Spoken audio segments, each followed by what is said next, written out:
I'm Danielle Tyson. Welcome to The Rundown. Another Science Friday has passed, and this time it dealt with expert in earth science and geophysics, Dr. Shannon Graham. Here's Ali Palhimas with more. For this Science Friday, Earth Science was the topic with Dr. Shannon Graham, a geology professor at TCNJ. Dr. Graham is a geophysicist who discussed her research of global block modeling. And this talk is a little bit of the stuff that came out in that paper and stuff that came out in a corroborating paper in 2018 that was the global block model itself. So these are going to be results that are coming from that model applied to seeing how many magnitude 9 earthquakes can the Earth really host. The research she spoke of dealt with her mapping where the tectonic plates touch and used over 19,000 specific GPSs to see how much and how fast they move. Dr. Graham explained that although unlikely that we will see any of these high-magnitude earthquakes, it is important research that will hopefully allow people in those areas to be prepared and create strong architecture to be safe. With this block model about slips and movements of plates and the energy they store and release, we are able to see on a simple global scale the relationship between tectonic plate movements and earthquake cycles. If you want to catch the last Science Friday event of the semester about biology, visit Rider University's website under Events. I'm Ali Palhimas for The Rundown. If you want to go to the last Science Friday for the spring semester on biology, visit Rider University's website for a calendar of events. Asia McGill continues her series on small businesses at Rider with another business owner she interviewed in Wright Hall. Continuing from last week's Small Business Rider student, the segment continues with the owner of Crafted by Wiz, a hairstyling business run in the heart of Wright Hall. I got the chance to get some insight from the owner, Wisdom Maddox, about how she runs her business and some of the services she offers. My name is Wisdom. My brand name is Crafted by Wiz. I am a hairstylist here at Rider University. So my business at Rider, I specialize in braids, locks, and twists. Many people come and get locks, and many people come and get braids. One of the braids that I love to do is stitch braids, which is right here. It had a little heart on the side, and then have 5 regular braids with a little bun in the back. So I started doing hair because I wanted to learn how to braid. So I taught myself how to braid on YouTube, just typed in how to braid, and I started braiding my own hair. And then from there, I just liked doing other people's hair. When Wisdom is not braiding in her dorm salon, she is jumping hurdles and running sprints for the university's women's track team. She says, quote, "Being a student athlete taught me how to better manage my time." To book services with Wisdom, she can be contacted on her Instagram at Crafted by Wiz. That's all for today's segment of Small Businesses at Rider. I'm Asia McGill from The Rundown. All of the small businesses at Rider are happy to service any new customers and can be contacted through their social media or posters around campus. Being a student athlete can be very exciting, but at times overwhelming. For David Scuba, he is more than just an athlete. Here's George Walton with the story. For those that follow wrestling know that wrestling can be a difficult sport all around. For those that don't follow wrestling, being a student athlete on any level in any division can be very overwhelming and very difficult at times. David Zuba, who is currently the heavyweight at Rider University, had an amazing high school career. He was the heavyweight state champion of New Jersey and also ranked number 1 in the country at one point in high school. Since coming to Rider, David Zuba had many big wins and also many big accomplishments, such as taking 3rd at the Keystone Classic and winning a big match to help the Bronx win against NIU. Being called a student athlete is just an underrated statement for Zuba, as he is in his first year at Rider but is already a dad and is already married. The Zubas had their baby girl April 4th, 2022. When asking Zuba about his current situation, here's what he had to say. Wrestling could teach a lot of lessons. What is one thing you learned from wrestling that you could take into being a father and a husband? Hard work. Nothing's harder than being in this room. So it's if you want something, you gotta go get it, just like in the wrestling room. So if I want a successful life with my wife and my kid, then I gotta go get it. And that's what I'm trying to do here. Wishing heavyweight David Zuba and his wife many more blessings and hoping for the best as they take on being a family and having a new kid. And that is it for The Rundown. To see where you can follow Scuba and his fellow wrestlers, head over to GoBronx.com. The Spring for Life Blood Drive, sponsored by 1077 The Bronx and other organizations, has officially started. Here's Taylor Tunstall with more. 1077 The Bronx Spring for Life Blood Drive in partnership with Service Fraternity Alpha Phi Omega and the Miller Keystone Blood Center was hosted on Monday, April 18th and Tuesday, April 19th. I was able to speak with phlebotomist Caitlin Kravitz as she provided tips for first-time donors. She also shared how the course for phlebotomy is only a semester long. When you're preparing to donate, try to wear a lot of layers so that way you can be a little bit cooler for when you donate, and you can put them always back on after when you can be more comfortable. I would say eat a meal probably 1 to 2 hours in advance, drink plenty of water 2 to 3 days in advance, or at least kind of like leading up to your appointment. That way your veins will feel good, blood will flow a little bit better. Caitlin also spoke about how many donors prefer to donate at a drive rather than with blood work at a doctor's office because a donor doesn't have to fast ahead of time, and it is highly recommended to eat before an appointment. On the Miller Keystone's website, donors can find information on eligibility requirements for donors as well as a donating blood step-by-step guide. In the step-by-step guide, it mentions different snacks a donor is allowed to eat, and they also provide those same snacks at the blood drive. For more information on being a blood donor, visit giveapint.org. The Rider Bronx baseball team is settling into a groove as the end of the season approaches. For more, here's Luke Lombardi. 2 months into the season, and the Rider Bronx baseball team is staying above 500, even if it is just barely, with a record of 18-16. They've fared better in conference with a 6-3 record, but have had a rocky couple weeks. On April 6th, they lost a close game to Delaware 6-2 before getting crushed by Fairfield 17-2. They didn't take that to heart, however, as they took the next 2 games in the series from the biggest challenger to their reign as MAC champions. From there, they would lose to NJIT and only win 1 of 3 against Niagara, a fellow conference rival. Here's what head coach Barry Davis said about his team's. We need to hit, put the ball in play, strike out too much a lot of times. Struck out 27 times this past weekend. Too many. We didn't situationally hit. We got to hit situations. We got to move the ball around. We got to get on base. We have to be more productive at the plate offensively. We have certain guys that we need more from. We're not getting it right now. We need to continue to play pretty good defense. We've been pretty good on defensive end. Not only has the past been bright for the Rider Bronx this season, the future is as well. With only 1 month remaining in the regular season, their 6-3 conference record puts them in 4th behind Canisius, Fairfield, and Monmouth. The Bronx will look to end a 2-game losing streak this Friday, April 22nd, as they start a series against Manhattan before going to Seton Hall on April 26th and Penn on April 27th. After that, they will round out the season with series against Monmouth, Marist, Canisius, and St. Peter's. This has been Luke Lombardi reporting for The Rundown. For more information on how and when to watch the games, go to GoBronx.com. AM Reflection is a band fully made up of Rider students and alum who all love creating music. After one night of playing in front of an audience, they all decided to make it a regular thing. Reporter Allie Riches got the opportunity to sit down with Ben Woodward to learn more. Let's take a look.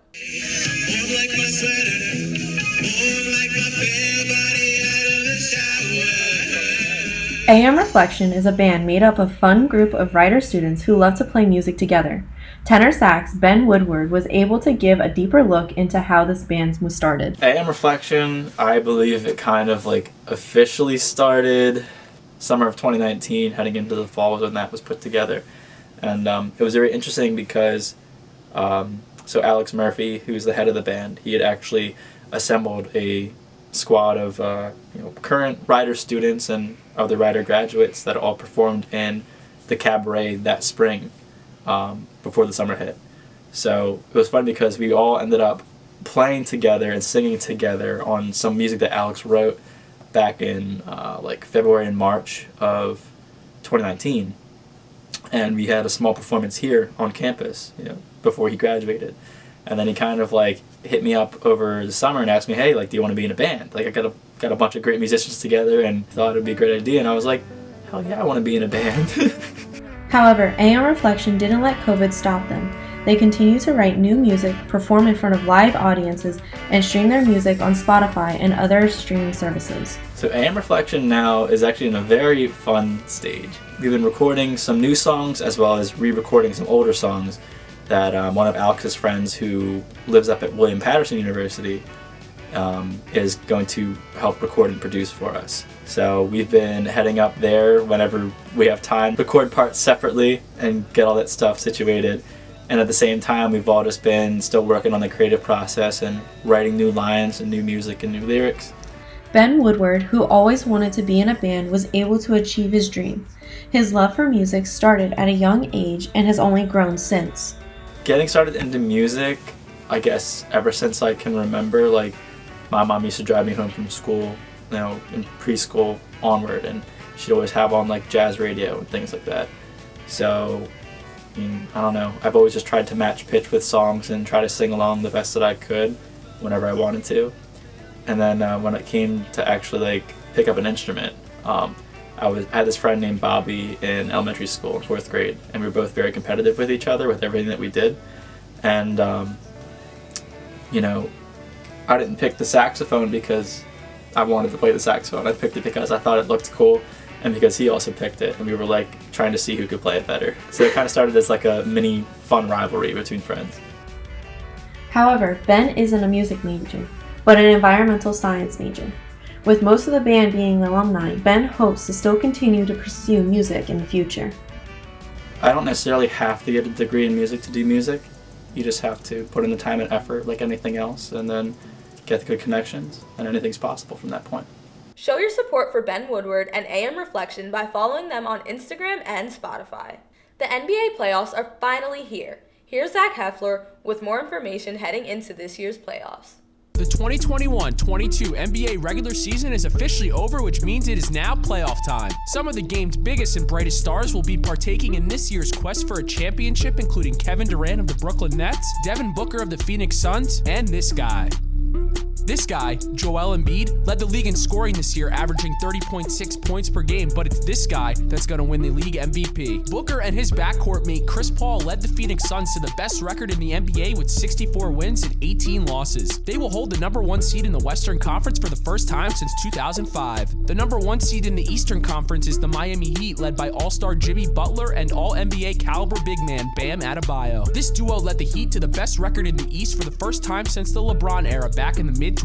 The Eastern Conference was tight as 3 teams finished with the same record at 51 wins and 31 losses. However, due to tiebreakers, the seeding finished as the Boston Celtics at number 2, the Milwaukee Bucks at number 3, and the Philadelphia 76ers at number 4. The Western Conference was not as congested as the East, with each team finishing with a slightly better record than the other. The Memphis Grizzlies, led by future superstar Ja Morant, have the 2 seed with a finishing record of 56 wins and 26 losses. The Golden State Warriors are back in their familiar territory at the top of the Western Conference standings as the number 3 seed with a 53 win and 29 loss record, and the Dallas Mavericks round out the top 4 with Luka Doncic and the squad honing in a 52 and 30 record. Here's the remaining seeds and first round matchups for this year's playoffs. You may notice a familiar face missing from this graphic. LeBron James and the Lakers missed the playoffs this year after a slew of injuries and inconsistent play. The biggest storyline heading into this first round is the series between the Boston Celtics and the Brooklyn Nets. Kyrie Irving playing against his former team, Ben Simmons' first game back since not being accountable for his actions in Philadelphia, and the overall buzz around Durant versus Jason Tatum for 48 minutes is what makes this one of the greatest first-round series of all time. Other storylines include the Suns and Bucks trying to defend their conference championships and return to the NBA Finals. Can Doc Rivers and the 76ers get over the second-round hump and make a finals push? And Trae Young will continue to steal the heart and soul of cities from across the East Coast with his dynamic style of play for the Hawks. There's tons of action to be had for these next 2 months, so make sure to tune into ESPN, TNT, and NBA TV to catch it all. With the rundown, I'm Zach Helfer. To find out more about the teams in the playoff, check out NBA.com, and to tune into the playoffs, turn on ESPN, TNT, ABC, or NBA TV to watch. One Rider filmmaking major got the opportunity to shoot a music video for singer Devin Sierra. Here's Alex Schwab with more. Junior filmmaking major Lauren Nance got the opportunity to work with singer-songwriter Devin Sierra, making a music video for her upcoming cover of the Florence and the Machine song, The Girl with One Eye. I spoke to Lauren about this experience. We planned out a whole vision beforehand. We reached out to Devin, wanted to see if she wanted to do it, then kind of made this whole proposal of the aesthetics and where we would be shooting, how we want it to look, what, like, if there's a storyline, all that. So that was really fun preparing that. Then we had to go out and purchase all these products to create the set, go scout the location to see what it looks like, and also just talk with the artist more about what she wants herself. The music video will be released April 29th on Devin's YouTube channel, Devin Sierra. From Lawrenceville, this has been Alex Schwab. Keep an eye out for the music video release on Friday, April 29th. This past week, Greek organizations competed to see who would be crowned the 2022 winner of Greek Week. Here's Casey Maldonado with the story. This past week, Rider University's Greek Council kicked off their annual Greek Week. The first day of Greek Week, chapters participated by creating a Gatsby-themed movie trailer. The chapter that performed the best throughout each day of the competition would be awarded a trophy at the end of the week.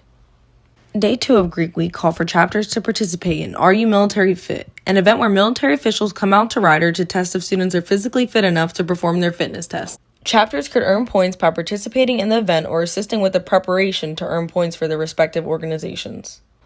On Wednesdays, chapters could participate in Greek Week by wearing letters and tagging @RiderGreekLife on Instagram. To wrap up the week, chapters competed in the Greek Gatsby and Daisy themed talent show as a way to show off their skills. On Friday, the winner of Greek Week was announced, and Greek chapters showed off their banners at the barbecue. The winner of REGC's annual Greek Week were the Sisters of Zeta Tau Alpha. The trailer for my sorority, and then I participated in the Letters Day where we posted on Instagram, and then I went to the picnic at the end of the week. When asked how the win felt, Sister Olivia Nicoletti provided a comment. Everybody in Greek Life participated all week, and they did a phenomenal job, so I was really shocked that we had won, but we were all super excited, and it definitely helped us bond more. This is Casey Maldonado reporting from the Rider Rundown.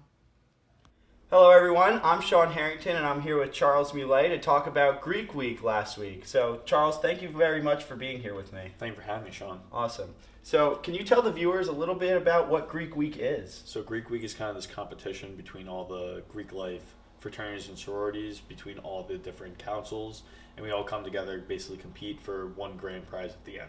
Awesome, that sounds like fun. So what are some of the things the Greek organizations had to do? So Monday we had to make a trailer for The Great Gatsby, and we went to the Cavallo Room to watch The Great Gatsby. Tuesday we did a Are You Military Fit around the campus, so we had to do a 2-mile run, 2-minute push-ups, 2-minute sit-ups. Wednesday we did a scavenger hunt around campus. Thursday we did a competition for all the members to show off their talents and competition, which was a lot of fun. And Friday was just a barbecue that announced the winner.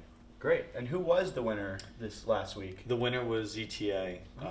So they ended up taking home the grand prize. Great. Congratulations to them. So did you feel like the Rider Greek community got stronger because of this event?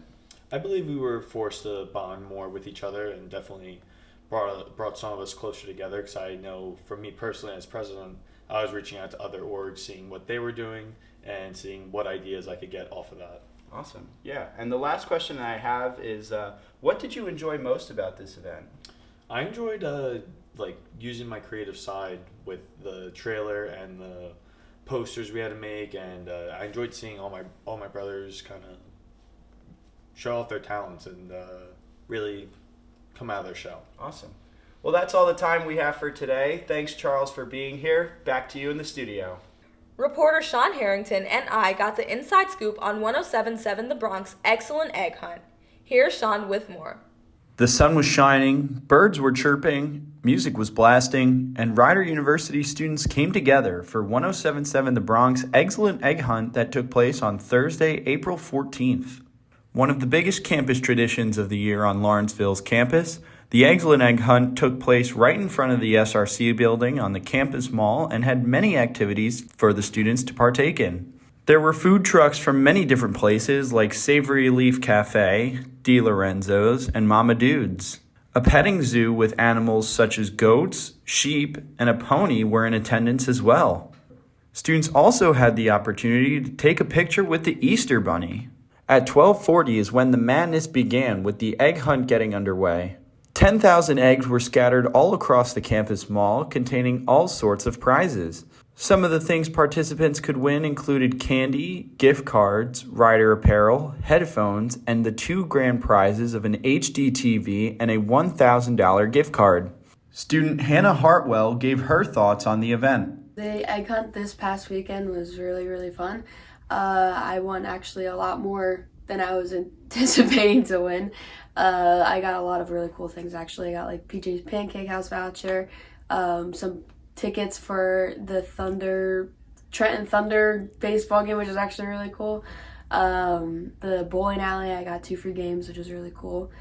just a lot of cool different prizes like that I can use in a lot of ways. Just like they did in the fall semester for Scream Screen, 107.7 The Bronx gave the students the opportunity to take a couple hours to get away from the stress of classes and hosted an event many students will remember. Visit 107.7 The Bronx for all events and activities the station has going on. That's it for this week's episode of The Rundown. I'm Danielle Tyson.